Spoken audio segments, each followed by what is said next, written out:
I married a transgender man purely for convenience, and over time have accidentally fallen in love with him, but I'm way too nervous to say it. I think he likes me too. I'm a gay man, and I come from a wealthy and traditional Asian family who are kinda homophobic. I've made it very clear to my family years ago that I would not marry a woman, but that I would not torment them by marrying a man. Hence, I would just stay single, and they would stay out of my business. That worked for about 4 years, with the exception of being called the F slur as a joke by my dad every time I saw him. Well, last year I went to visit, and they trapped me into a visit with this girl that was the single daughter of my dad's friend. We were both essentially left alone in a room, and we both did not want to be there. Anyway, the person was straight to the point and said, "Listen, I'm a trans man who has not yet gotten bottom surgery, and I do not want to marry you, and you do not want to be with me because I'm a man." I let him know I was actually gay. We became friends, and he found the whole thing hilarious, as did I. We exchanged numbers. My family was delighted I was being cured from my gayness. He was genuinely nice to talk to, so it was a good situation. As time went on, our families kept pushing for marriage between us. I don't know why, but we agreed and very quickly got married just for the sole purpose of getting our families off our backs. This was in June last year. He moved to my country in August, and we just pulled a giant scam on our families and got away with it. He got a good thing out of it. Attending grad school, I would pay. He would live in the guest bedroom and live his life. I also had a good thing out of it, a wife, and no more cutting remarks about being gay. I also gave him my permission to cut his hair short and stop dressing feminine like his family forced him to.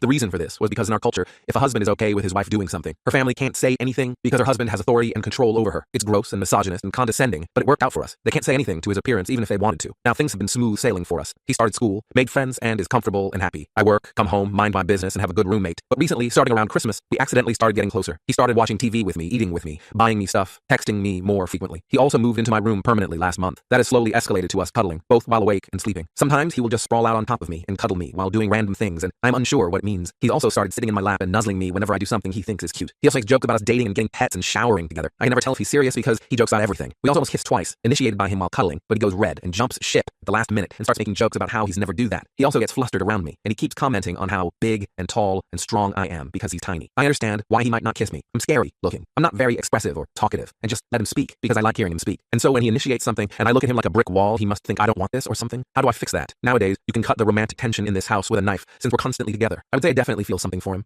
I want to take him on dates and kiss him and let him speak as much as he wants and watch all the TV in the world with him. I want him to be happy, and I want myself to be happy. How can I show him that I like him? Update. I ended up working up the courage to confess how I feel to my husband. I think it came as a shock to him because, to be honest, I'm not one to ever express emotions. I remember very stoically asking him to sit down because I had something serious to talk about. I made them tea for the two of us while he was sitting, and I told him to be silent while I was making it. I could see how nervous he was. Sweat was literally dripping from his forehead despite it being January and us having the heating turned off. A few minutes I sat down and confessed everything to him. I started by telling him that I've noticed how he is getting closer to me, how we are starting to cuddle, and how he's almost kissed me on 2 separate occasions. I told him that I've started to notice little things like his cheeks flushing when I call his name, or how I catch him moving his arms lower down my back each time we cuddle, once even getting very close to fondling my wiener over my boxers. I could see him getting more nervous with each sentence as I was saying this all to him in a very calm manner and showing almost no emotion. Before I could even finish speaking, he interrupted me to apologize and to tell me he will cut this behavior out. And then, in something like out of a movie, as he was speaking, I couldn't take it anymore. I leaned over and interrupted his apology with a long and passionate kiss. I couldn't finish the entire story in this short, full story is on my channel and linked below.